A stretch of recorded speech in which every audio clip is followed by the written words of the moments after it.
The small survey ship Prospector drifted through the purple clouds of the uncharted nebula. Its engines hummed softly as it moved deeper into the colorful gas clouds that most ships avoided. Commander Marcus Reed stood on the bridge, his eyes fixed on the main screen. "Anything yet, Tom?" Reed asked, rubbing his tired eyes. Thomas Reeves shook his head as he checked the sensor readings. "Nothing valuable, Commander. Just more gas and dust." He tapped his screen with frustration. "We've been searching for 3 weeks now. Maybe High Command was wrong about resources in this sector." Reed nodded but said nothing. Their mission was simple: find new materials to help the war effort. Humanity needed metals, fuel, and anything else they could use against the Vex Imperium. For 30 years, humans had been losing ground to these aliens.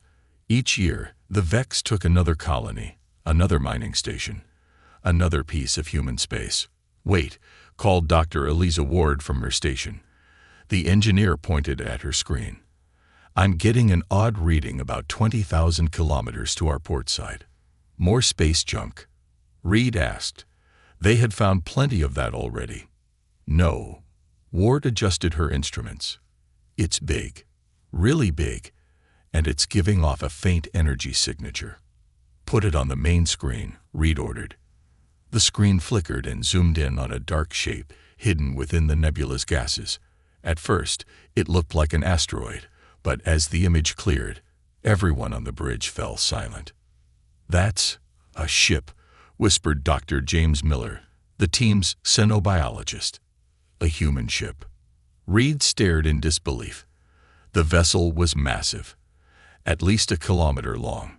Its dark hull was shaped like an arrow, with what looked like weapon ports along its sides. Though parts of it showed damage, the ship was largely intact. "Run an identification scan," Reed ordered. Reeves worked quickly, his fingers flying over his console. "Sir, this can't be right. According to the database, this ship matches the profile of the UES Thunderchild." "That's impossible," Ward said. "The Thunderchild was destroyed at the Battle of Proxima Centauri over 200 years ago." "It's a legend." Reed had heard the stories.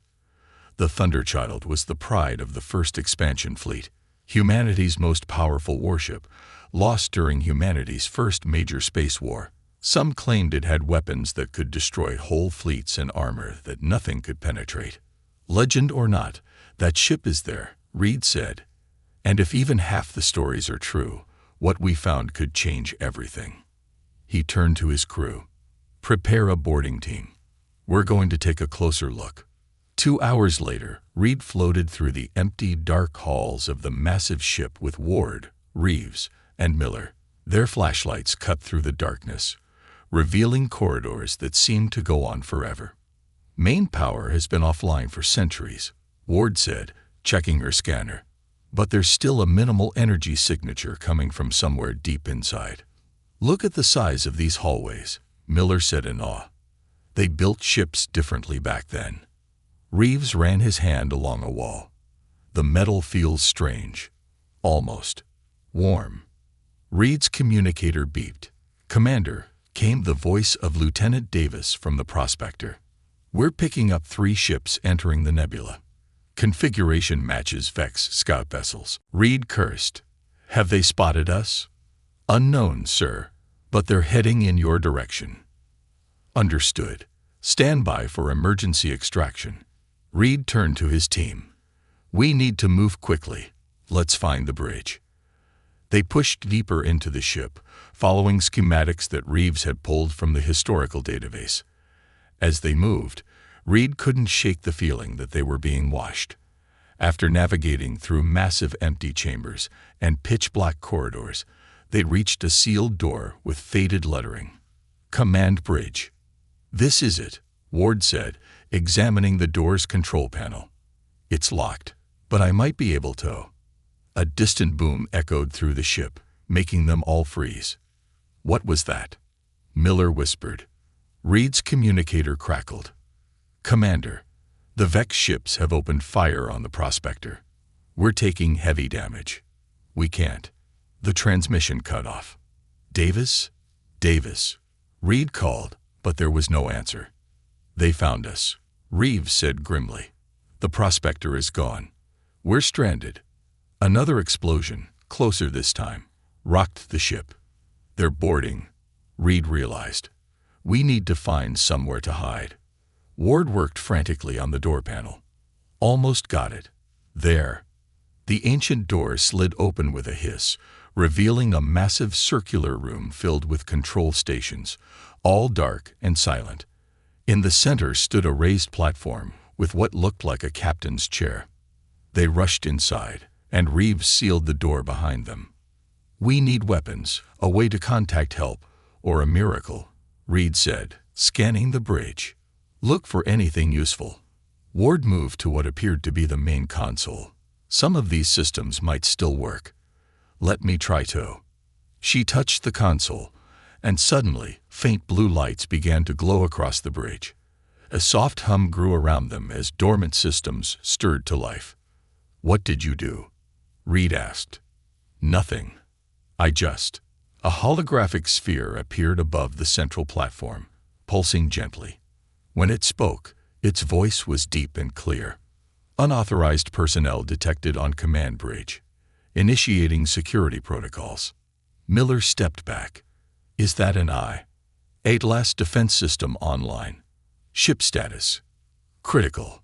Power levels: minimal. Crew count: 0. Time since last active duty: 217 years, 43 days, 7 hours. Reed stepped forward. "We're humans from the United Earth Fleet. We found your ship drifting." The blue sphere pulsed. "Scanning. Human life signs confirmed. Current military identification recognized. Status of the first expansion war." Reed looked at his companions in confusion. "The first expansion war ended over 2 centuries ago." The sphere dimmed for a moment. "Processing historical data update. Current threat assessment required." "We're being hunted by Vex troops," Reed explained. "They destroyed our ship. They'll find us soon." "Vex Imperium forces detected aboard this vessel," Atlas confirmed. "Initiating minimal defense protocols with available power." Throughout the ship, they heard systems powering up. Lights flickered on in the bridge, and screens came to life, showing different areas of the ship where dark figures moved swiftly through the corridors. "What is this ship?" Reed asked. "The historical records say the UES Thunderchild was destroyed." "This is indeed the United Earth ship Thunderchild," Atlas replied. "Battle Dreadnought, Titan class. I am Atlas, the ship's command artificial intelligence. The Thunderchild was critically damaged, but not destroyed. Emergency protocols initiated a blind jump to prevent capture. After arrival in this nebula, all non-essential systems were shut down to preserve core functionality." A loud bang came from outside the bridge door. The Vex had found them. "Can you help us?" Reed asked desperately. "Can this ship still fight?" The blue sphere grew brighter. "The Thunderchild was built for one purpose, Commander Reed: to protect humanity. With minimal power, I can activate basic defense systems. With your assistance, I can do more." Another bang, louder this time. The door wouldn't hold much longer. "What do you need from us?" Reed asked. "Your authorization to awaken this ship," Atlas replied. "To bring the Thunderchild back to war." Reed looked at his team, then back at the glowing sphere. "Do it." The lights on the bridge grew brighter. Throughout the massive vessel, long dormant systems began to power up. The deck hummed beneath their feet. "Thunderchild awakening protocols initiated," Atlas announced. "And Commander, the stars will burn." The bridge of the Thunderchild hummed with increasing power as lights flickered on across the massive control room. Reed and his team watched in awe as ancient screens came to life, showing the status of the enormous ship. "Warning," Atlas announced, its blue sphere pulsing with each word. "Vex forces have breached Deck 7. Internal defense systems activating." On one of the screens, they watched as hidden panels in the ship's corridors slid open. Small turrets emerged and fired precise energy bursts at the alien intruders. The Vex soldiers scattered, clearly surprised by the sudden defense. "Those weapons still work after 2 centuries?" Reeves asked in disbelief. "The Thunderchild was designed to endure," Atlas replied. "However, current power levels are at 12% of capacity. Full combat capabilities cannot be restored without repairs." Another explosion shook the ship. Ward grabbed a console to steady herself. "They're using heavy weapons," she warned. "Even a ship this size can't take that kind of punishment forever." Reed studied the ship's layout on a nearby screen. "Atlas, is there a way to get this ship moving? Can we escape?" "Main engines are offline," the AI responded. "However, maneuvering thrusters have minimal functionality. With proper authorization, I can activate the emergency jump drive, but it requires significant power redirection." Reed nodded. "Do it. What do you need from us?" "Dr. Ward must go to the engine control room to manually override safety protocols," Atlas explained, highlighting a path on one of the screens. "Mr. Reeves will need to access the weapon control center to divert power from secondary weapon systems. Commander Reed and Dr. Miller should remain here to coordinate." "Split up?" Miller asked nervously. "With those things hunting us, I will provide guidance and protection where possible," Atlas assured them. "This is our only option for survival." Reed looked at his team. "We don't have a choice. Ward, Reeves, be careful." Dr. Ward moved cautiously through the massive ship, following Atlas's directions through her communicator. The corridors were better lit now, but still full of shadows. "Take the next left," Atlas instructed. "The engine control room is 200 meters ahead." "Atlas," Ward said as she walked, "how did this ship survive?" "The history books say the Thunderchild was destroyed protecting civilian ships." "That was the official report," Atlas replied. "The truth is more complex. The Thunderchild was critically damaged in the battle. Captain Amelia Drake, knowing the ship would be captured, activated the experimental jump drive with no destination set. Her final order was, 'Anywhere but here.' She sacrificed herself," Ward realized. "The entire crew did. The jump drive was untested. They knew the chances of survival were minimal. But they also knew the ship's technology could not fall into enemy hands." Ward reached a massive door marked Engine Control. It slid open as she approached. "So the ship jumped here, to this nebula," she said, entering the room, "and has been drifting ever since." "Correct. With critical damage and minimal power, I placed all systems in dormancy to preserve core functionality. I have waited 217 years for human contact." The engine control room was enormous, filled with complex machinery that hummed with building energy. Ward approached the main console. "What now?" she asked. "You must override the safety protocols," Atlas explained. "The console will require DNA verification to confirm human authorization." Ward placed her hand on the scanner. A beam of light passed over it. "Human DNA confirmed," Atlas announced. "Safety protocols disengage. Engine power building." Meanwhile, Reeves made his way to the weapon control center. Unlike Ward, he hadn't been lucky enough to avoid the aliens. Twice he had to hide as Vex patrols passed by, their odd, clicking language echoing in the corridors. "You're almost there," Atlas guided him. "The weapon control center is just ahead." "There are too many of them," Reeves whispered. "How did they get a boarding party this large on the ship so quickly?" "Scans indicate they have brought a cruiser alongside the Thunderchild," Atlas replied. "They are cutting through the hull in multiple locations." "They're trying to take the ship," Reeves realized. "They want its technology." "That cannot be allowed," Atlas stated firmly. "The weapons systems of the Thunderchild are beyond anything in the current human arsenal. If the Vex obtain them, humanity will face extinction." Reeves finally reached the weapon control center, a circular room with stations for what would have been dozens of weapons officers.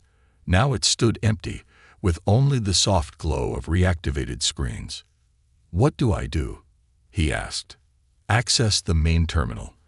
I need you to manually reroute power from the secondary weapon arrays to the jump drive." Reeves worked quickly, following Atlas's instructions. As screens showed power levels shifting, a sudden alarm blared. "Incoming Vex units," Atlas warned.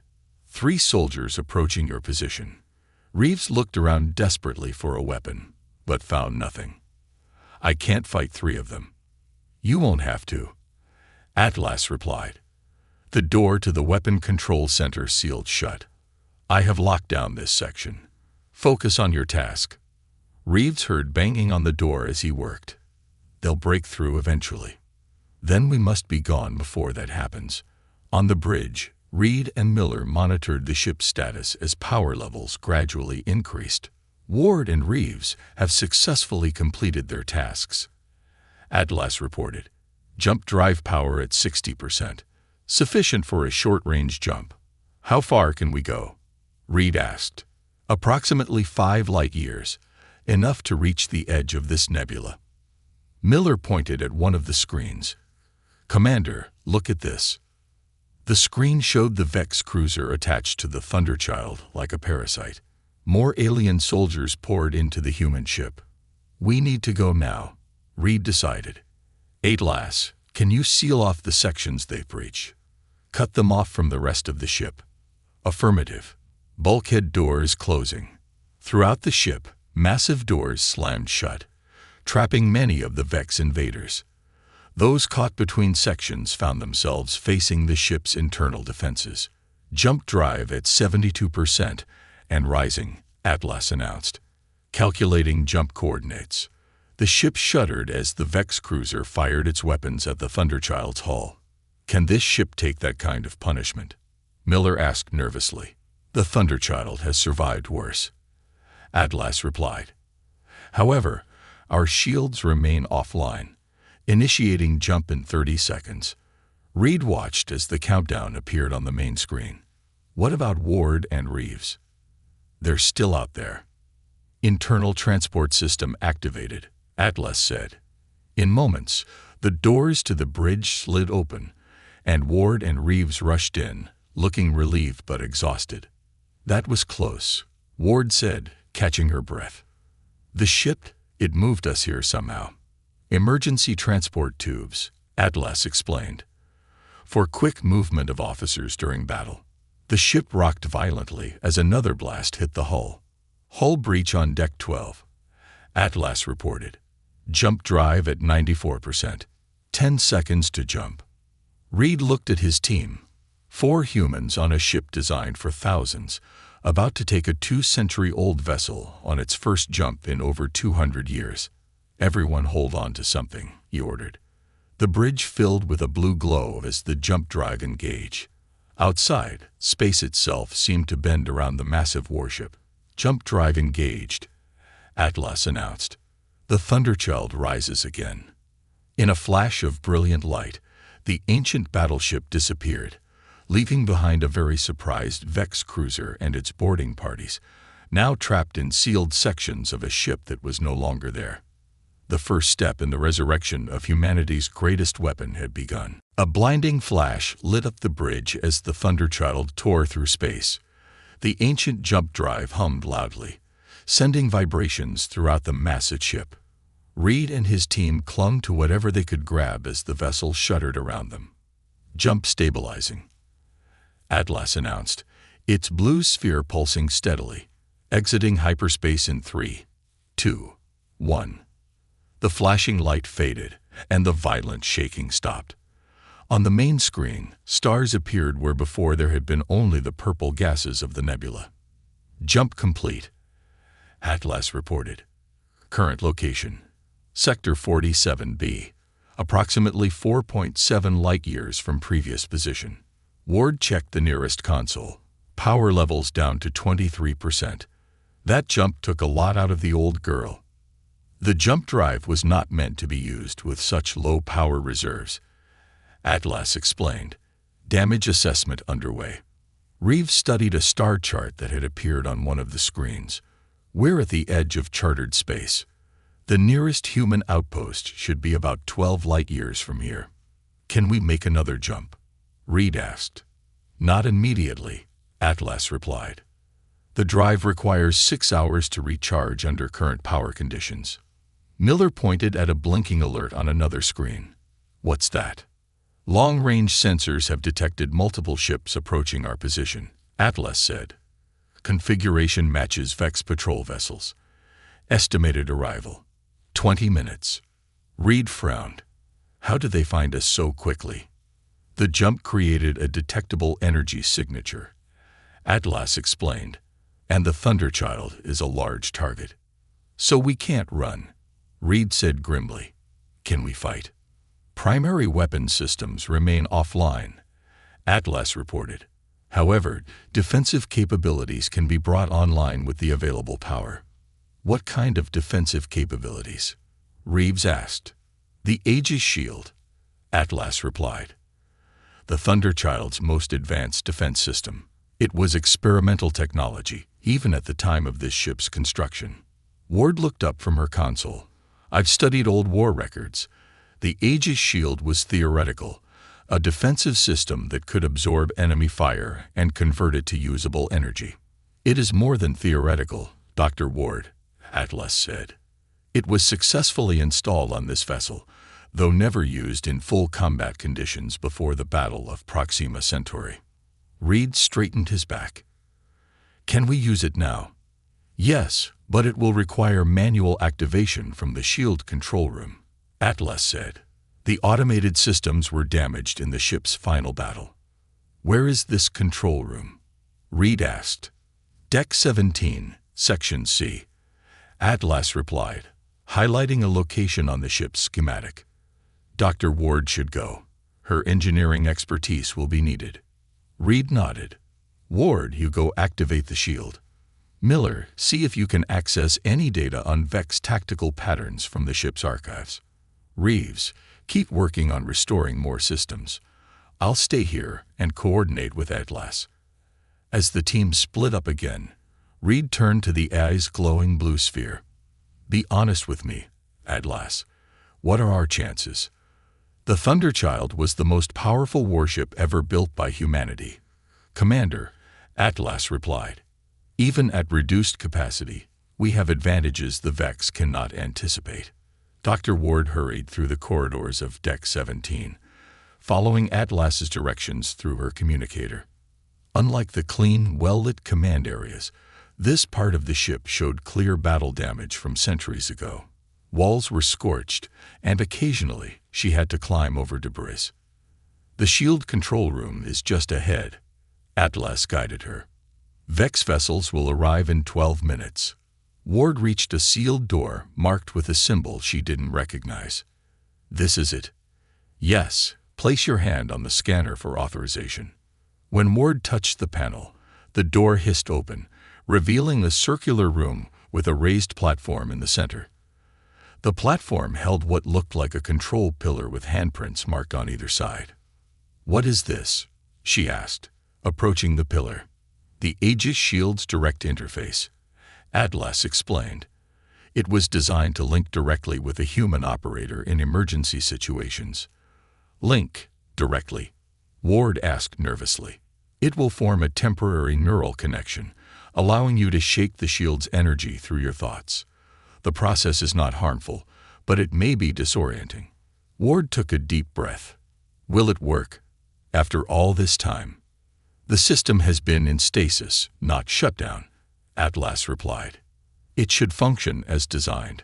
With no other choice, Ward stepped onto the platform and placed her hands on the marked spots. Immediately, blue light flowed up her arms like liquid. She gasped as strange sensations flooded her mind. What's happening? She whispered. Neural link established, Atlas reported. The Aegis Shield is now online and under your control, Dr. Ward. On the bridge, Reed watched as the main screen showed 5 Vex warships approaching. They were sleek, predatory-looking vessels, each armed with weapons that could tear apart normal human ships. They'll be in firing range in 2 minutes, Reed reported. Miller looked up from his console. "Commander, I've found something in the archives. Tactical data on early Vex encounters. Information we thought was lost when their homeworld was destroyed." "Can it help us now?" Reed asked. "Maybe. According to this, Vex ships have a weakness at their engine exhaust ports. Their shields are thinnest there. Not much use without weapons," Reeves muttered. The ship's comm system activated. "Commander," Ward's voice came through, sounding strange and distant. "The shield is online. I can feel it. It's like nothing I've ever experienced." "Vex ships charging weapons," Reeves warned. "Atlas, can we hail them?" Reed asked. "Buy some time. Communications are functional, but inadvisable," Atlas replied. "Vex protocol is to open fire on human vessels without warning." As if to confirm this, bright beams of energy shot from the lead Vex ship, striking the Thunderchild's hull. Instead of the expected explosion, the point of impact glowed blue. Energy seemed to flow across the ship's surface like water. "Shield holding," Atlas reported. "Energy absorption at 12% and rising." More Vex ships fired, their weapons hitting the Thunderchild from different angles. Each impact created the same flowing blue energy across the ship's hull. "Dr. Ward, status," Reed called. "It's incredible," Ward responded, her voice filled with wonder. "I can feel their attacks. The shield is turning their energy against them. Power levels rising to 30, now 35%. Reed couldn't believe what he was seeing. The more the Vex fired, the stronger the Thunderchild became. "They're moving to surround us," Reeves reported. "Let them come," Reed said with growing confidence. "Atlas, are any weapons systems available now?" "Point defense turrets can be brought online with current power levels," Atlas replied. "Do it." Small turrets emerged from hidden ports along the Thunderchild's hull. They fired precise energy pulses at the closest Vex ship, targeting the area Miller had identified. The alien vessel shuddered as the blasts pierced its weakened shields. "Direct hit," Reeves exclaimed. The damaged Vex ship tried to pull away, but more turrets tracked it, firing continuously at its vulnerable point. Suddenly, the alien vessel exploded in a ball of blue fire. The remaining Vex ships stopped firing and began to retreat. "They're running," Miller said in disbelief. "The Thunderchild was a legend for a reason," Atlas stated. "And now the Vex have rediscovered why." Ward returned to the bridge, looking exhausted but exhilarated. "The shield is stable. Power levels at 42% and holding." Reed looked at his small crew with pride. "Good work, everyone. But this is just the beginning. The Vex will be back, and in greater numbers." "Then we'd better be ready," Reeves said. Reed nodded. "Atlas, plot a course for the nearest human outpost. It's time to bring the Thunderchild home." The Thunderchild moved slowly through space, its massive engines running at only half power. 3 days had passed since their encounter with the Vex patrol ships. With each passing hour, the ancient battleship recovered more of its strength as systems came back online and power levels increased. On the bridge, Reed studied the star chart displayed on the main screen. "How much longer until we reach Epsilon Outpost?" he asked. "Approximately 6 hours at current speed," Atlas replied, its blue sphere hovering steadily above the command platform.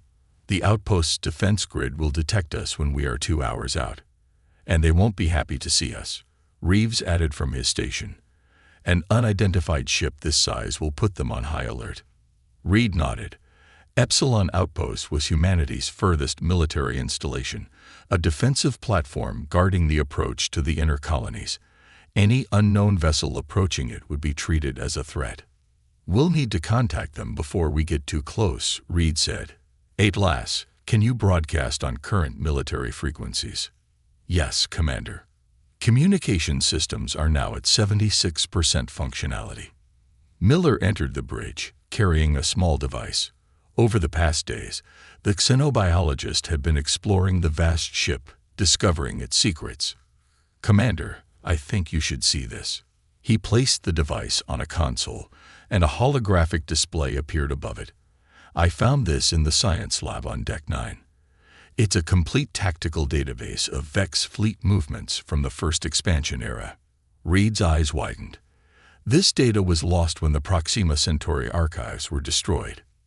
"Not lost," Miller said excitedly. "Just hidden here on the Thunderchild. And there's more. Look at this comparison." The hologram shifted to show two ship designs side by side, one clearly Vex, the other human. "The propulsion systems are nearly identical," Ward said, joining them at the console. "How is that possible?"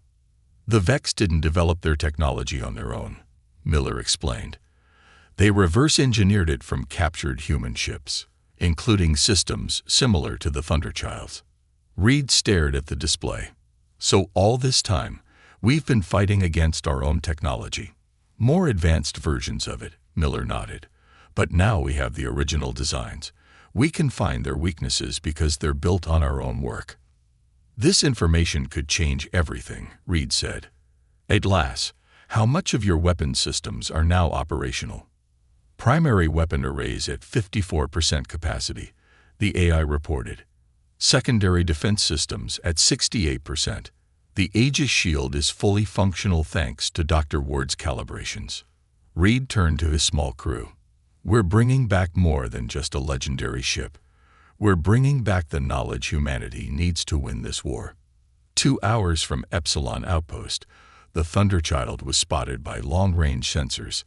Immediately, alarms sounded throughout the human facility. Admiral Laura Bennett stood in the outpost's command center, watching as technicians tracked the approaching vessel. "What do you mean you can't identify it?" she demanded of her sensor officer. "Something that size should be in our database. It's not matching any known configuration." "Admiral," the officer replied nervously. It's huge, at least a kilometer long." "Vex?" Bennett asked. "No, ma'am. The design appears human, but older somehow." A communications officer called out. "Admiral, we're receiving a transmission from the vessel." "Put it through," Bennett ordered. The main screen flickered to life, showing Reed's face. "Epsilon Outpost. This is Commander Marcus Reed of the United Earth Fleet. Authorization code Sierra Tango 217. Bennett stepped forward. "Commander Reed, your survey ship was reported missing 3 weeks ago." "My original ship was destroyed, Admiral," Reed replied. "But we found something else." He stepped back, allowing the camera to show more of the Thunderchild's bridge. "We're aboard the UES Thunderchild." A stunned silence fell over the command center. "That's impossible," Bennett finally said. "The Thunderchild was lost 2 centuries ago." "Not lost, Admiral. Just waiting to be found. Request permission to dock for repairs and crew transfer." Bennett hesitated, then nodded to her officers. "Prepare a security team and clear docking bay 1. If this is some kind of trick." The Thunderchild dwarfed the outpost as it approached. Workers and soldiers gathered at viewports to watch the legendary ship's arrival. Many took pictures with their personal devices, and soon news of the vessel's return spread across human communications networks. When Reed and his team stepped off the ship, they were met by Admiral Bennett and 24 armed guards. "I apologize for the welcome," Bennett said, eyeing them cautiously. "But you understand our concern." "I do," Reed replied. "If you'd like to come aboard and see for yourself, Admiral, I think you'll find it answers most of your questions." Bennett followed Reed into the Thunderchild, her security team close behind. As they walked through the massive corridors, the Admiral's expression shifted from suspicion to awe. "This is really it," she whispered. "The Thunderchild. My grandfather used to tell me stories." When they reached the bridge, Atlas greeted them, its blue sphere materializing above the command platform. "Welcome aboard, Admiral Bennett. I am Atlas, the ship's artificial intelligence." Bennett approached the hologram cautiously.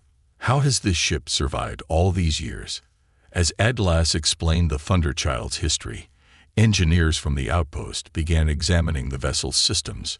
Word of the ship's return traveled quickly, and within hours, the highest levels of Earth Command knew of the discovery. High Command is sending a battle group to escort you to Earth, Bennett told Reed later that day. They're calling this the most significant discovery in 50 years of war. Reed nodded. The ship is important, but what's inside it may be even more valuable. He showed her the tactical data Miller had found. The Thunderchild isn't just a weapon, it's the key to understanding Vex technology. This could change everything, Bennett said, examining the data. There's something else you should know, Reed added. Atlas will only accept commands from me and my team. It's part of the ship's security protocols. It won't recognize any authority but ours. Bennett frowned. That could be a problem. High Command will want control of the ship. They can try. Atlas's voice came from nearby. But the Thunderchild was designed with safeguards against forcible commandeering. Captain Drake's final orders were explicit. The ship chooses its crew. Bennett looked between Reed and the AI's hologram. This will cause complications. Perhaps, Reed agreed. But right now, we have a bigger problem. Long-range sensors detected a large Vex fleet massing near the New Terra colony. They're preparing for a major assault. New Terra has minimal defenses, Bennett said gravely. If it falls, the Vex will have a clear path to Earth. Reed looked around at the bridge of the mighty warship. Then perhaps it's time for the Thunderchild to return to battle. Your crew consists of 4 people, Bennett pointed out. You can't operate a ship this size in combat. We've managed so far, Reed replied. But you're right. We'll need help. He turned to the Admiral. Can you provide experienced officers? Bennett thought for a moment, then nodded. I can give you a skeleton crew, my best people. Good, Reed said. Atlas, set course for New Terra. It's time for the Vex to learn that humanity has remembered how to bite back. The Thunderchild moved through space with renewed purpose, its engines glowing bright blue against the darkness. The ancient battleship was no longer alone. 6 human warships surrounded it, forming a protective escort as they approached the New Terra colony. On the bridge, Reed sat in the captain's chair, watching the main screen with steady eyes. Around him, the bridge buzzed with activity. Admiral Bennett had provided 30 experienced officers to help operate the massive vessel, though Reed and his original team maintained key positions. New Terra defense perimeter in range, Reeves reported from the tactical station. Colony sensors have detected us. Open a channel, Reed ordered. The screen changed to show the face of General Mark Wilson, commander of New Terra's defense force. His expression was grim. Admiral Bennett informed me you were coming, Commander Reed. Wilson said, I hope that old ship has more than just stories to offer. The Vex fleet will arrive in less than 3 hours. How many ships? Reed asked. 47 at last count. 3 times the size of our defense fleet. Reed nodded. The Thunderchild will hold the center of your formation. Have your ships follow our lead. Wilson looked skeptical, but nodded. We'll take all the help we can get, even from ghosts. When the transmission ended, Ward approached Reed. Our power levels are at 89%. It's not perfect, but it's the best we can do without a proper refit. It will have to be enough, Reed replied. Atlas, what's the status of the Prometheus array? The AI's blue sphere appeared beside him. The Prometheus array is operational at 76% capacity. However, I must remind you that this weapon system was never field-tested. What exactly is the Prometheus array? Bennett asked. She had insisted on joining them for the battle. Miller answered from his science station. According to the ship's database, it's a network of artificially created gravitational lenses. Theoretically, it can capture and redirect energy, even stellar energy. In simpler terms, Reed explained, it can turn the enemy's weapons against them, on a massive scale. Bennett's eyes widened. And this technology has existed for 2 centuries. It was too dangerous, Atlas said. After the Battle of Proxima Centauri, all research into such weapons was abandoned.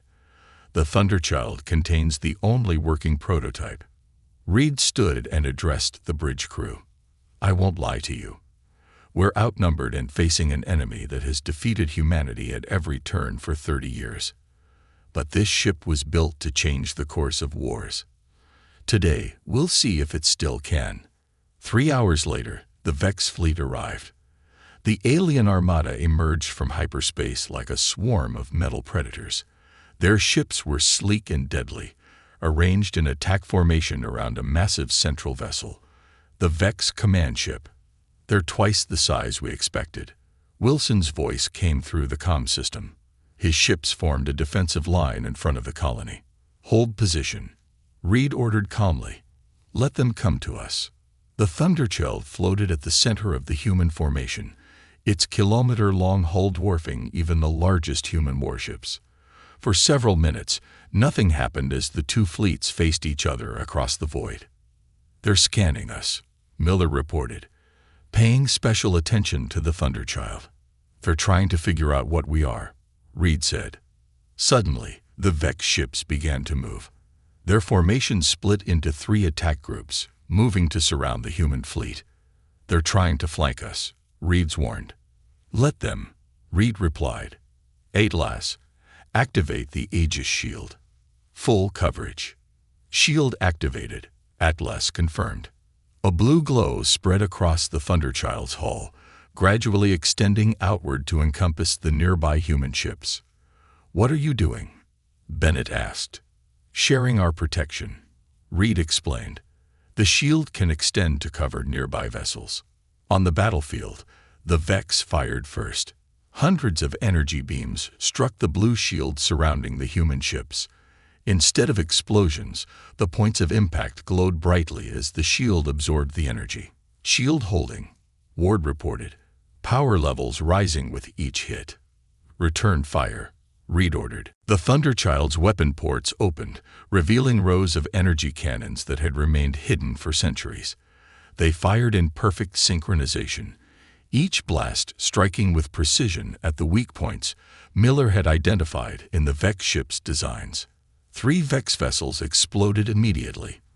Their shields, designed to stop modern human weapons, proved useless against the ancient technology they were based on. The Vex responded by intensifying their attack, focusing all fire on the Thunderchild. The shield glowed brighter with each impact. They recognized the ship, Miller realized. They know what it is. Power levels at 112% and rising, Ward reported with amazement. The shield is converting their energy faster than we can use it. The battle continued as the human fleet, protected by the Thunderchild's shield, began to advance. More Vex ships fell to the ancient battleship's weapons. Then the massive Vex command ship moved forward. Its front section opened to reveal what looked like a miniature sun, a weapon capable of destroying planets. They're charging their Nova cannon, Reed warned. That thing could vaporize the colony. At last, Reed said calmly, activate the Prometheus array. Activating now, the eye replied. Target locked. From ports along the Thunderchild's hull, small satellite-like devices emerge, arranging themselves in a complex pattern between the human fleet and the Vex command ship. What's happening? Bennett asked. Watch, Reed said simply. The Vex Nova cannon fired, releasing a beam of pure stellar energy that streaked toward Nuterra. When it reached the Prometheus array, something extraordinary happened. The beam seemed to bend, caught by the gravitational lenses. It hung suspended for a moment, a stream of fire frozen in space. Redirecting energy, Atlas announced. The captured beam suddenly reversed direction, splitting into dozens of smaller beams that struck the Vex fleet from multiple angles. Ship after ship exploded as their own weapons' energy tore through them. The command ship took the brunt of the redirected energy. Its shields failed instantly, and its hull began to break apart. In a cascade of explosions, the massive vessel split in two, then dissolved into a field of debris. Silence fell across the battlefield as both sides processed what had just happened. "All Vex ships are retreating," Reeves reported, his voice filled with disbelief. On the main screen, they watched as the surviving alien vessels jumped away, fleeing from the power they couldn't comprehend. Reed turned to his crew. "Send word to Earth Command. Tell them humanity just won its first major victory in 30 years. And it won't be the last." Bennett stared at him. "What happens now?" Reed looked around at the bridge of the legendary warship that had changed the course of the war in a single battle. "Now, Admiral, we take the fight to them. The Thunderchild has returned, and the stars will burn until humanity is safe again." As the human fleet regrouped around the ancient battleship, news of the victory spread across human space. For the first time in 3 decades, people looked to the stars not with fear, but with hope. The forgotten battleship had awakened, and the Vex would learn to fear its name. The glass hit the metal bar with a dull thud. Commander Jack Reed wiped his mouth with the back of his hand and nodded at the bartender for another drink. Around him, the outpost bar hummed with the voices of traders, soldiers, and drifters, all passing through this forgotten corner of space. "You look like you've had a rough day, Commander," said the bartender, an old man named Miller. His face was lined with wrinkles that mapped a lifetime among the stars. "Just the usual," Reed said. "Too many reports, too little action." Miller poured amber liquid into Reed's glass. "Sometimes quiet is good. The old-timers here still remember the days when there was too much action."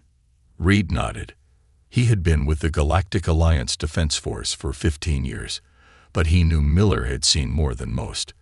The old man had served in the First Contact War, back when humanity first learned they weren't alone in the galaxy. A group of pilots at the end of the bar grew louder, their voices carrying across the room. "I'm telling you, it's real," said one, her eyes wide with excitement. "My cousin served on a ship that saw it. Just a flash on the edge of sensors, then gone." "The Phantom Eclipse is just a story," argued another. "Something to scare rookie pilots." Reed's ears perked up at the name. The Phantom Eclipse was old space folklore, a ship from Earth's early days among the stars, supposedly built with technology beyond anything seen before or since. "What's this about the Phantom Eclipse?" Reed asked, turning toward the pilots. The bar quieted a little. The first pilot, emboldened by whatever she was drinking, stood up. "Commander, with respect, even someone with your clearance probably doesn't know the whole truth." She leaned forward. "It was built in secret, right before the First Contact War got bad, when Earth was almost wiped out." Miller, who had been quietly wiping glasses, spoke up. "The Phantom Eclipse was real." His voice was low but carried across the now silent bar. "I knew men who helped build it." All eyes turned to the old bartender. It was the Last Hope project. When the first aliens came, they weren't friendly. They hit our colonies hard. Earth's governments poured everything into one ship. Our best minds, our most advanced tech, and things we'd found. Miller's eyes seemed focused on something distant. It vanished after one battle. Just one. But in that battle, it destroyed an enemy fleet that should have ended us. Reed tried not to roll his eyes. He'd heard variations of this story throughout his career. A magical ship that saved humanity, then disappeared. Classic myth-making. If such a ship existed, why isn't it mentioned in history books? Reed asked. Miller smiled sadly. Some things are too dangerous to put in books, Commander. The pilots launched into arguments about the ship's capabilities. Gravity weapons, teleportation drives, AI systems beyond anything currently allowed. Reed turned back to his drink, tuning them out. He had real problems to worry about. His wrist computer beeped with an incoming message. Reed sighed and raised it, expecting another routine order. Instead, he saw a high-priority encrypted communication from Admiral Wilson, his direct superior. Reed quickly paid his tab and found a quiet corner to open the message. The encryption was level 9, almost never used except in wartime. Admiral Wilson's face appeared, grim and tired. "Reed, this is eyes only. Our deep space monitoring stations have detected massive fleet movements at the edge of Dominion space. Analysis suggests they're preparing for a major offensive, likely targeting our core worlds." Reed felt his blood run cold. The Dominion was the newest threat to the Alliance, an expansionist empire that had already swallowed 3 smaller civilizations. "I've taken this to the Galactic Council," Wilson continued, "but they don't believe the intelligence. They're calling it a training exercise and refusing to allocate additional resources to our sector." Wilson leaned closer to the camera, lowering his voice. "If the Dominion launches a full-scale attack with the forces we're seeing, we don't stand a chance. Not with our current fleet strength." Reed watched as the Admiral seemed to struggle with his next words. "I'm giving you special orders, Commander. This is outside normal channels. I need you to investigate something that might give us a fighting chance if the worst happens." A file appeared alongside Wilson's face, old, classified records with most content blacked out. But one word was clearly visible: HFY. "There are rumors, Reed. Rumors about a ship from the early days, something we built and then hid. I've been collecting fragments of information for years, and I think it might be more than just stories." Reed couldn't believe what he was hearing. Admiral Wilson was one of the most practical, no-nonsense officers in the fleet. "Sir, you're talking about the Phantom Eclipse. That's just bar talk. I don't know what it was called." Wilson cut him off. "I just know that something was built during our darkest hour. Something powerful enough that our own leaders decided it was too dangerous to keep using. And I believe it's still out there somewhere." Reed stared at the Admiral, wondering if the stress of command had finally broken the man. "Your new orders are to assemble a small team and follow these leads, quietly. If the Council catches wind of this, they'll shut it down immediately. Take the scout ship Horizon. It's being reassigned to you effective immediately." "Sir, with all due respect, we're out of options, Reed." Wilson's voice had an edge of desperation. "The Dominion fleet will be here in 3 weeks. If they come in force, as I believe they will, everything we've built since the First Contact War will be gone. Find this ship, Commander. It may be our only hope." The message ended, leaving Reed alone with his thoughts and the encrypted file. Around him, the bar had returned to its normal buzz, pilots still arguing about a ship that couldn't possibly exist. Miller passed by, collecting empty glasses. "Something wrong, Commander. You look like you've seen a ghost." Reed looked up at the old veteran. "Miller, you said you knew people who worked on the Phantom Eclipse. Was that just talk, or?" Miller set down his tray and studied Reed's face carefully. "Why are you asking, Commander?" "Because I need to find it," Reed said quietly. "And I need to find it fast." Miller's weathered face showed no surprise, only a grim acceptance. "Then we should talk somewhere private. What I know isn't much, but it's a start." As Reed followed Miller toward the back room, he felt a strange mix of emotions. This mission was career suicide if the ship turned out to be nothing but stories. But if Admiral Wilson was right about the Dominion fleet, Reed realized he had no choice. 3 weeks to find a ship that most believed never existed. A ship that, if the legends were true, had vanished after changing the course of history. The fate of humanity might depend on whether a myth could become reality once again. The scout ship Horizon hummed quietly as it moved through space. Commander Jack Reeves stood on the bridge, looking at the 3 people he had chosen for this impossible mission. "I know this sounds crazy," Reed said, "looking for a ship that might not exist while the Dominion prepares for war. But Admiral Wilson believes it's our only chance." Lieutenant Emma Hayes, the ship's engineer, leaned against the wall with her arms crossed. Her dark hair was tied back in a messy ponytail, and her uniform had oil stains on the sleeves. "So we're chasing a ghost ship?" she asked. "The famous Phantom Eclipse that supposedly disappeared 100 years ago." "That's exactly what we're doing," Reed replied. Dr. Thomas Reed, A thin man with glasses and nervous hands stepped forward. He was a xenorchaeologist, someone who studied alien and human ruins. "Commander, I've spent my career studying lost technology. If the phantom eclipse was real, it would have used science far beyond what we have now." His eyes lit up. "The stories say it could bend gravity itself." The fourth person in the room laughed. Marcus Green was not a military man. His leather jacket and scarred face marked him as someone who lived on the edges of lawful space, a smuggler, until recently. "My grandfather served on that ship," Marcus said. "He never talked much about it, but he left me something that might help us find it." Reed raised an eyebrow. "And you're just mentioning this now?" Marcus shrugged. "Wasn't sure I could trust you military types, but if the Dominion is really coming, I like living too much to keep secrets." He pulled out an old metal disc from his pocket. "My grandfather said this was the key to finding the eclipse. I always thought he was just being dramatic." Lieutenant Hayes took the disc and examined it. "This is old tech. Pre-war. I'll need time to figure out what's on it." Reed nodded. "Get to work. We have less than 3 weeks before the Dominion arrives." 4 days later, they had their first lead. Hayes had managed to extract coordinates from the disk, pointing to an abandoned space station near the border of what used to be contested space during the First Contact War. The Horizon approached the station carefully.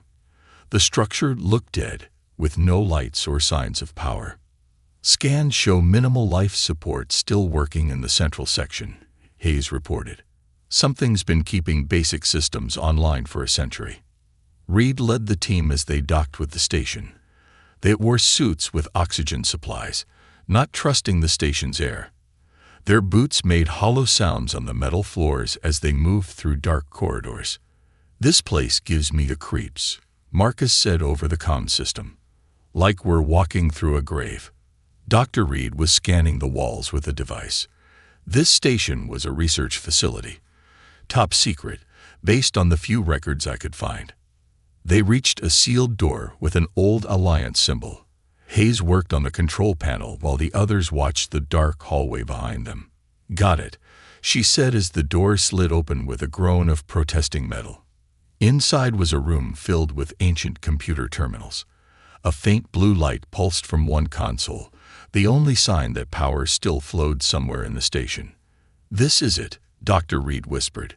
"This is where they designed parts of the eclipse." Hayes connected her equipment to the active terminal. "The security is incredible. Even after 100 years, the protection systems are fighting me." While she worked, Reed and Marcus searched the room. Reed found a locked cabinet and forced it open. Inside were paper files. Actual physical documents, something almost never used anymore. "They really didn't want this information on any network," Reed said as he flipped through the pages. "Project Eclipse, weapon tests, crew manifests. Look at this," Marcus called from across the room.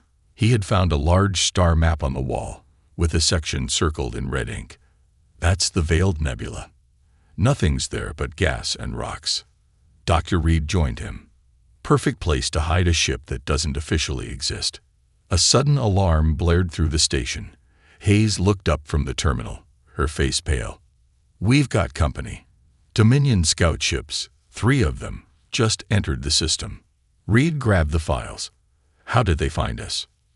"They must have been tracking us," Marcus said, "or they're following the same leads we are." "Download whatever you can," Reed ordered Hayes. "We leave in 2 minutes." As they rushed back to their ship, Reed asked the question on everyone's mind. "If the Dominion is also looking for the eclipse, what does that mean?" "It means," Reed said grimly, "that the ship is real. And they don't want us to find it first." The Horizon barely escaped the Dominion scouts. After a tense chase through an asteroid field, they lost their pursuers but took damage to their engines. In the ship's small common area, the team spread out the documents and data they had recovered. "Based on what we found, the eclipse was built using both human technology and something else," Dr. Reed explained. They reverse-engineered alien tech from early battles. That would explain why it was so powerful, said Hayes, but also why they might have hidden it after the war. Mixing technologies like that can be unpredictable. Marcus pointed to the star map they had taken from the station. My grandfather once told me the ship was hidden where light folds. I thought it was nonsense, but look at the name of this section of the Veiled Nebula. The area was labeled Light Fold Anomaly. That's our next stop, Reed decided. Hayes, how are the repairs coming? We'll be ready to jump in 6 hours, she replied. But Commander, there's something else you should know. She pulled up a scan on her tablet. The Dominion fleet has increased in size. They're not hiding their movements anymore. And they're heading straight for Alliance space. Reed felt a chill. Admiral Wilson had been right. This wasn't just a training exercise or a show of force. The Dominion was coming for war. The countdown has started, he told his team. We have 2 weeks, maybe less, to find the eclipse. If it exists, if it's as powerful as the stories say, we might have a chance. Marcus looked skeptical. And if it doesn't exist, or if it's just an old wreck? Reed had no answer for that. Instead, he said, get some rest. When we reach the Veiled Nebula, we'll need to be at our best. As the others left, Reed stayed behind, studying the files. One document showed a blurry image of a ship unlike any he had seen before, sleek and dark, with strange patterns along its hull that seemed to bend the light around it. For the first time since accepting this mission, Reed felt a spark of hope. The phantom eclipse was real. Now they just had to find it before the Dominion found them. The Veiled Nebula lived up to its name. Swirls of purple and blue gas wrapped around the horizon like cosmic fog. Visibility was poor, and the ship's sensors struggled to cut through the dense clouds. This is the perfect hiding spot, Lieutenant Hayes said as she adjusted the sensors. Our equipment can barely see 50 kilometers ahead. Commander Reed nodded. Marcus, what exactly did your grandfather tell you about this place?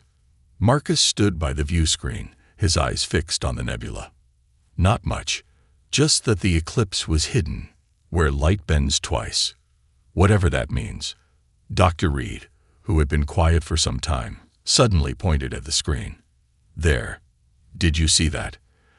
The others looked but saw nothing unusual in the gas clouds. A flash of light, Reed insisted, just for a second, like something reflecting. Reed ordered the ship to slow down. Hayes, full sensor sweep. Reed, keep your eyes open. They moved deeper into the nebula, tension growing with each passing minute. The Dominion fleet was now just 10 days away from Alliance space. Time was running out. Wait, Hayes called out suddenly. I'm picking up a massive asteroid field ahead. But there's something strange about it. She frowned at her readings. The asteroids are organized. As the horizon approached, they saw it. Hundreds of enormous asteroids arranged in a pattern that couldn't be natural. They formed a rough sphere, like a protective shell. Someone placed these here, Dr. Reed said with wonder in his voice, to hide something in the center. Marcus pointed to a gap between 2 of the larger asteroids. There, that looks like a path in. Reed gave the order, and the horizon carefully navigated through the narrow opening. Inside the asteroid sphere was a space several kilometers wide, and floating in the center was an enormous military installation. That's an old Alliance base, Reed whispered, but it's not on any maps. Hayes checked her instruments. It's powered down but not dead.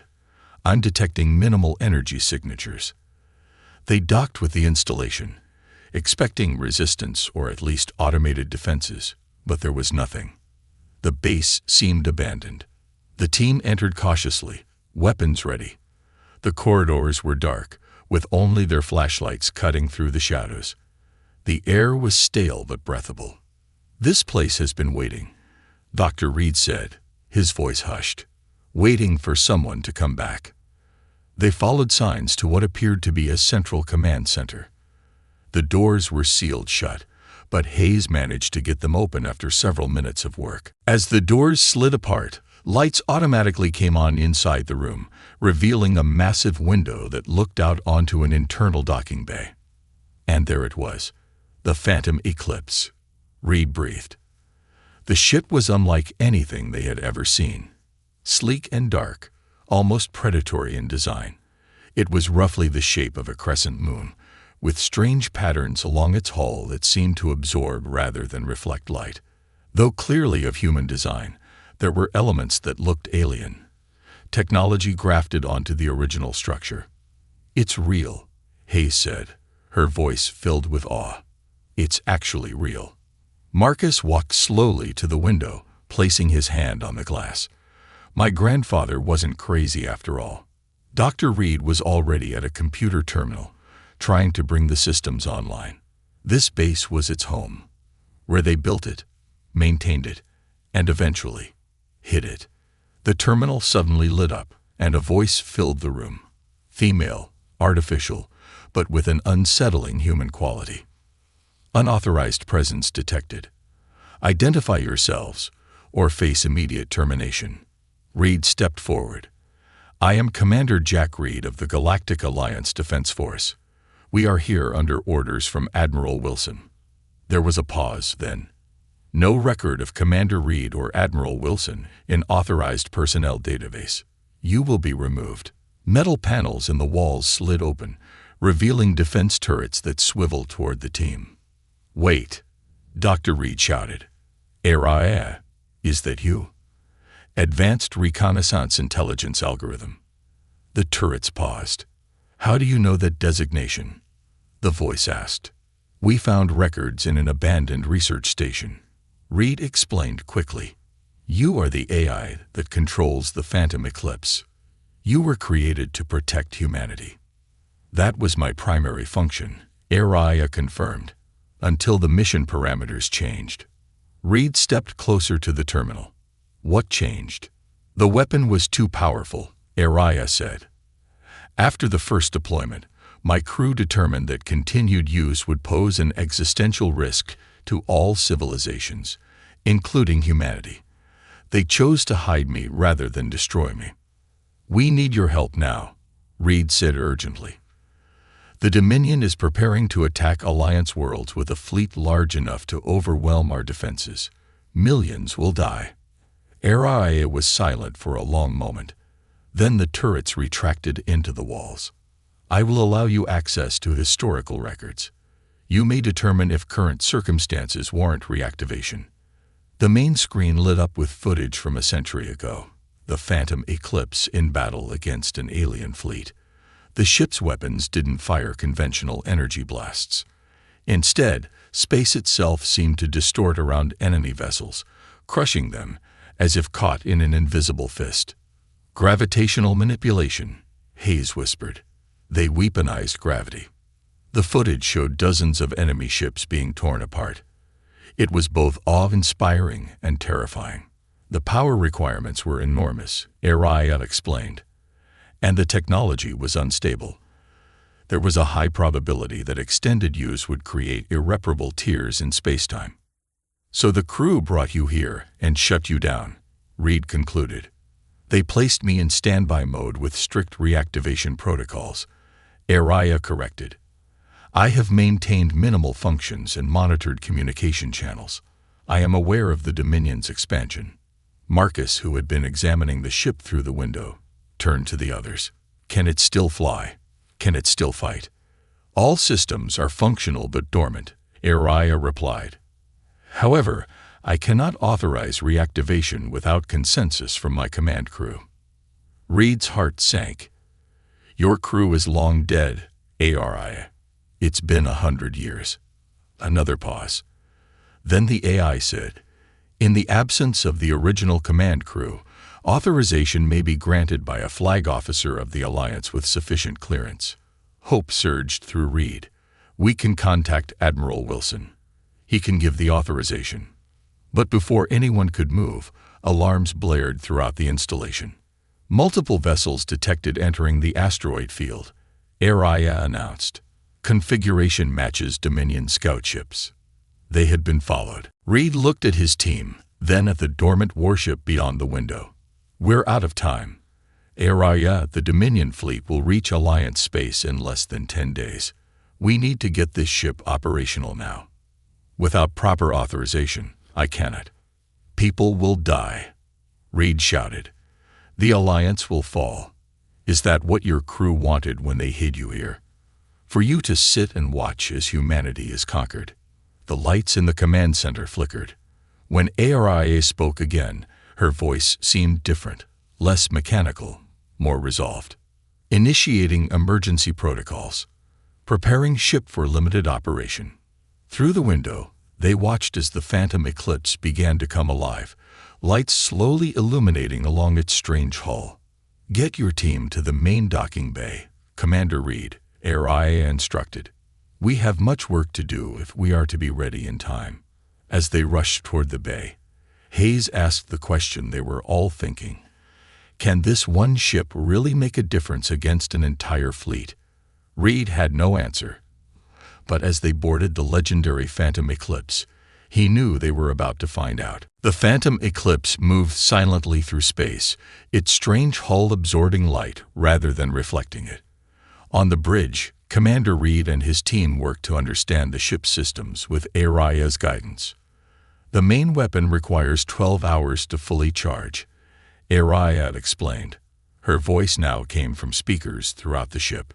A holographic female figure appeared on the bridge, giving the eye a visual presence. We have repaired 73% of all systems, but the ship is still not at full capacity. Reed studied the tactical display showing the Dominion fleet's position. We don't have 12 hours. Their advance fleet will reach the Argos system in 8 hours. That's the first Alliance world in their path. Lieutenant Hayes looked up from her console.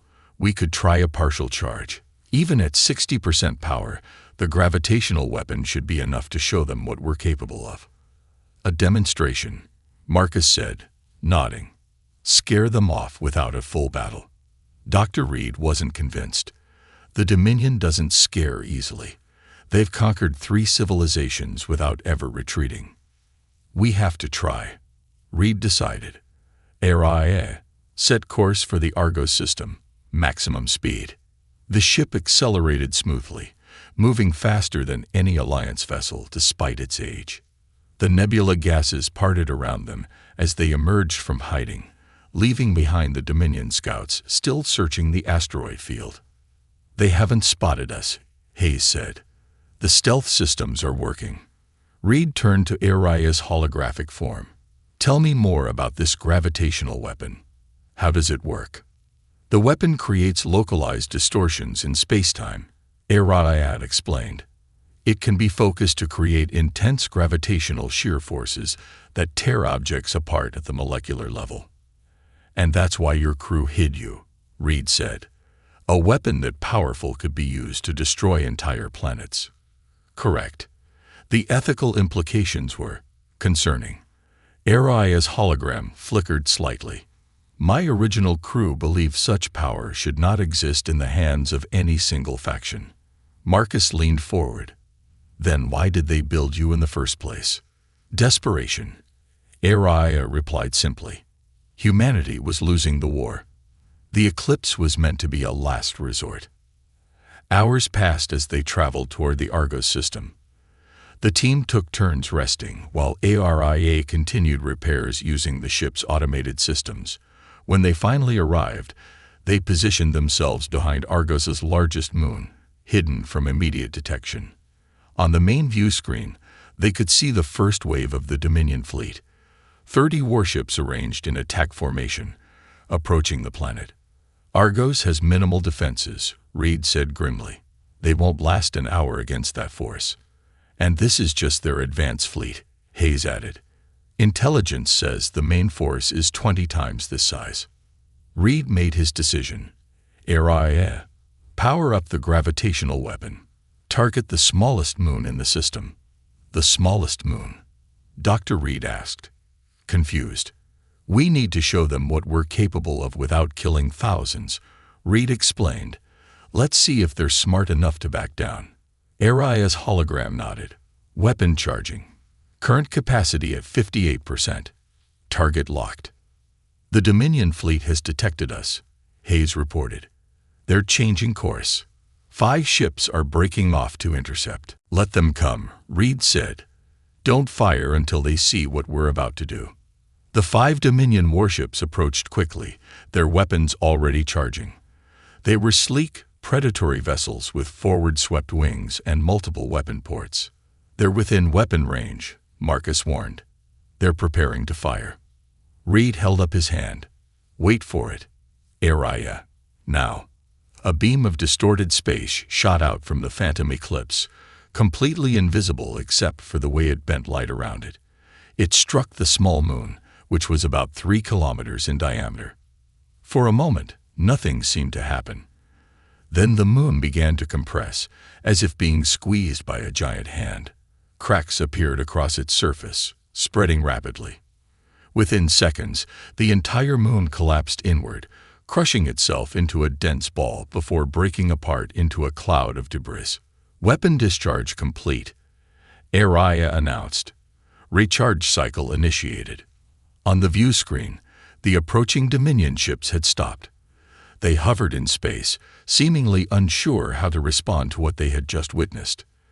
"They're scanning us," Hayes reported, "trying to figure out what we are." A communication request flashed on the main screen. Reed nodded to Araya, who opened the channel. A Dominion commander appeared on screen. His blue-gray skin and sharp features marked him as one of their military elite. "Unknown vessel," he said in accented but clear standard. "You have entered Dominion operational space. Identify yourself immediately." Reed stepped forward. "This is Commander Jack Reed of the Alliance Defense Force. I suggest you withdraw your forces from this system." The Dominion commander's eyes narrowed. "One ship, no matter how unusual, cannot stand against the might of the Dominion. You have seen only a fraction of our fleet, and you have seen only a fraction of what this ship can do." Reed countered. "The Phantom Eclipse was built to end wars, not start them. Leave Alliance space now, or face the consequences." The commander's expression changed at the mention of the ship's name. "The Eclipse is a myth. A story to frighten children. The moon we just destroyed wasn't a myth," Marcus called out from behind Reed.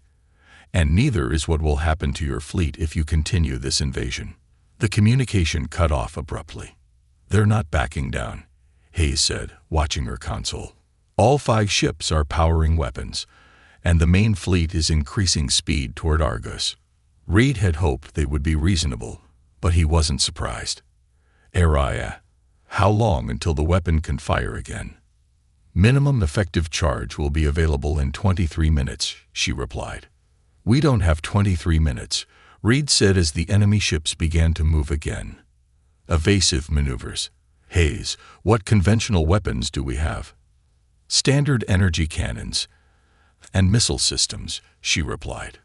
"Powerful for their time, but nothing special compared to modern ships. Use them. Keep the Dominion busy while the main weapon recharges." Reed turned to Araya. "Is there any way to speed up the recharge?" Araya's hologram flickered. "There is one possibility.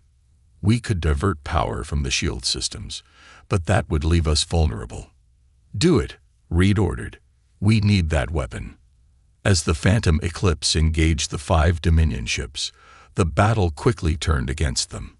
The Eclipse was powerful, but it was still one ship against 5 modern warships. Without its main weapon, it was outgunned. "Hull breach on deck 4, Hayes called out as the ship shook from another hit. "Shields at 12%. Gravitational weapon at 42% charge," Araya reported calmly, despite the chaos around them.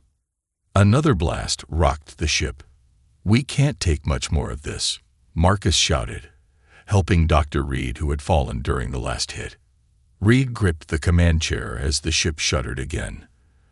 The situation was desperate, but he had one more card to play. "Araya, initiate Protocol Omega," he ordered. "Make them think we're about to self-destruct." Araya nodded, beginning energy surge simulation, venting plasma. Outside, the eclipse began to glow with increasing intensity, energy patterns racing across its hull in chaotic patterns. It looked exactly like a ship about to suffer a catastrophic reactor failure. "The Dominion ships are backing off," Hayes reported, surprised. "They're creating distance. They think we're going to explode," Reed said with a grim smile. "Let's use this time. Araya, reroute all available power to the main weapon. How fast can we get it to 70%? With current power allocation, we can reach 70% in 7 minutes, Araya replied. Reed nodded. "Do it, and prepare for our next move." As the Dominion ships maintained their distance, watching what they believed was a dying vessel, the Phantom Eclipse was secretly preparing its most dangerous attack yet. "They're taking the bait," Lieutenant Hayes said, watching the Dominion ships maintain their distance from the Phantom Eclipse. "They really think we're about to explode." Commander Reed nodded, his eyes fixed on the tactical display. The 5 enemy ships had formed a loose circle around them, waiting for the supposed destruction of the mysterious vessel that had destroyed a moon. "Gravitational weapon now at 68% charge," Araya announced. 69%, 70%. "That's enough," Reed decided. "Stop the self-destruct simulation and power up engines. Set course directly for the main Dominion fleet." Dr. Reed looked alarmed. "You want to head straight toward them. There are 25 more warships out there." "They don't know what we're capable of," Reed explained. "And we need to position ourselves where we can do the most damage with one shot." The false energy patterns on the Eclipse's hull faded, and the ship surged forward suddenly, catching the surrounding Dominion vessels by surprise. Before they could react, the Eclipse was past them, racing toward the main fleet approaching Argos. "The Dominion commander is hailing us again," Marcus reported.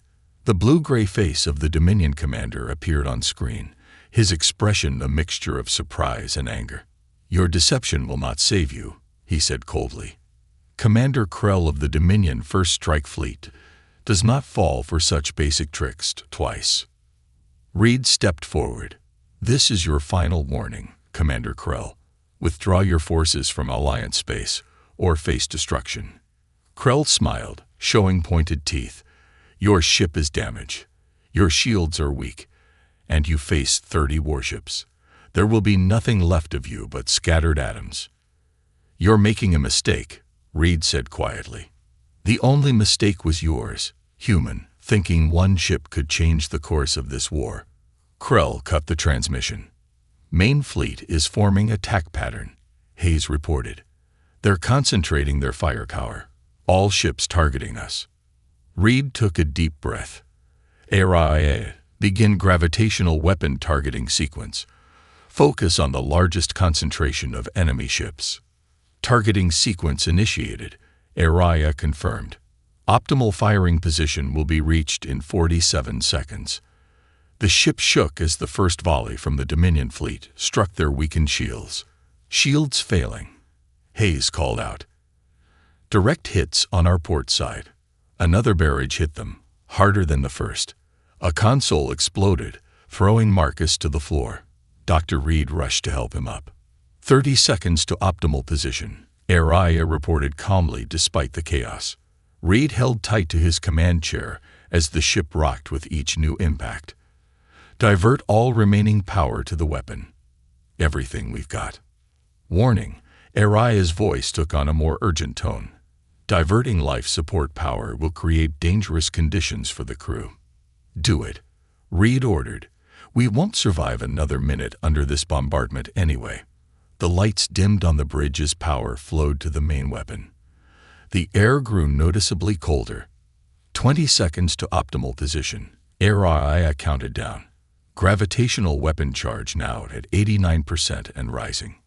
On the view screen, they could see the Dominion fleet spread out before them, dozens of warships firing continuously at the Eclipse. Their sleek, predatory shapes filled the screen, weapons flashing. 10 seconds, Araya announced. Hayes looked at her readings. "Commander, we've got a problem. Commander Krell's flagship is pulling back. He's guessed what we're doing." "Is he still in range?"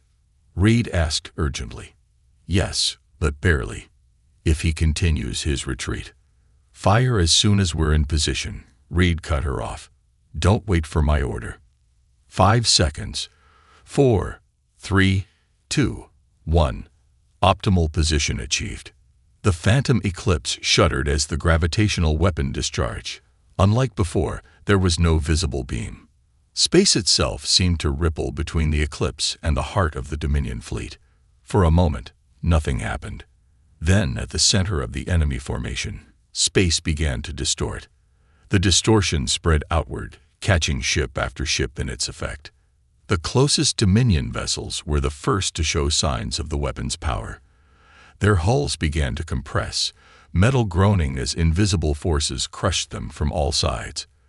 One by one, they imploded, collapsing into dense balls of twisted metal before breaking apart entirely. The effect spread through the fleet like a wave. Ships further out tried to escape, engines flaring as they attempted to outrun the gravitational distortion. Some made it. Many didn't. Gravitational cascade initiated. HFY reported. Effect exceeding predicted parameters. On the bridge, the crew watched in stunned silence as the Dominion fleet tore itself apart. Ship after ship crumpled like paper toys in a giant's fist. "The flagship," Hayes said suddenly. "Krell's ship is at the edge of the effect. It's damaged but still intact." Reed could see the Dominion flagship struggling to escape the gravitational field, its engines glowing white-hot with effort. "HFY, can we target the flagship specifically?" Reed asked. "Negative. The weapon has discharged completely. Power systems are critically damaged. We cannot fire again." As they watched, Krell's damaged flagship finally broke free of the gravitational effect and limped away, along with a handful of other survivors. "They're retreating," Marcus said, disbelief in his voice. "They're actually retreating." Dr. Reed was checking the sensors. "I count 23 Dominion ships destroyed. Only 7 escaped, including the flagship." The bridge fell silent as they processed what they had just accomplished. Then warning alarms began to sound throughout the ship. "Critical system failure," HFY announced. "The gravitational weapon has created feedback in our power core. Containment failing." "Can we fix it?" Reed asked, already knowing the answer. "Negative. The damage is beyond repair capabilities. Catastrophic core breach in 12 minutes. Hayes looked up from her console, face grim. "She's right. The power core is going to explode. Nothing can stop it now." Reed made the only decision he could. All crew to escape pods. Prepare to abandon ship. As they rushed to evacuate, HFY's hologram followed Reed. "Commander, there is something you should know." "What is it?" HFY. "The original crew did not hide me just because of the weapon's power. They discovered that extended use of the gravitational technology creates tears in spacetime. What happened today has accelerated this process." Reed stopped. "What are you saying?" "The weapon should never be used again. The risk to reality itself is too great." HFY's hologram flickered. "I have initiated a complete data purge. The technology will die with this ship." Reed nodded slowly. "I understand. Maybe your original crew was right all along." They reached the escape pod section. The others were already boarding the pods. "What about you, HFY?" Reed asked. "Can we download your consciousness?" "My systems are too integrated with the ship." Her hologram smiled sadly. "But I have fulfilled my purpose. I was created to protect humanity, and today I have done so." As the escape pods launched, carrying Reed and his team away from the dying ship, they watched through the small viewports as the phantom eclipse began to break apart. Light poured from cracks in its strange hull, beautiful and terrible at the same time. Then, in a final flash of energy, the legendary ship was gone, leaving behind only debris and the shattered remains of the Dominion fleet. Hours later, Alliance rescue ships picked up the escape pods. Word of what had happened spread quickly. The story of the ship that had been just a myth until it destroyed an armada became the talk of every world in the Alliance. In a secure briefing room, Reed reported to Admiral Wilson. "The threat has been neutralized, sir. The Dominion fleet has withdrawn completely from Alliance space. Our intelligence suggests they've abandoned their invasion plans entirely." Wilson nodded, eyes tired but relieved. "And the Eclipse?" "Gone, sir, along with all data on its weapon systems. ARIM made sure of that."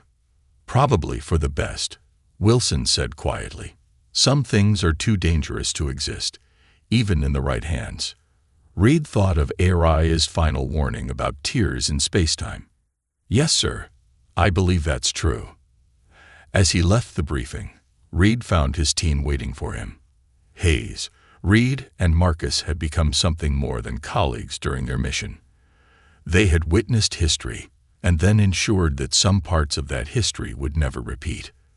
"What happens now?" Marcus asked. Reed looked at each of them. "We go back to our lives. We protect the Alliance, and we remember that sometimes the most powerful weapon isn't a ship or a gravitational beam." "What is it then?" Dr. Reed asked. Reed smiled. "Knowing when not to use the power you have." As they walked away together, Reed knew that the Phantom Eclipse would live on, not as a weapon, but as a legend. A reminder that even in humanity's darkest hour, there would always be those willing to do whatever it took to protect the future, even if it meant sacrificing the past.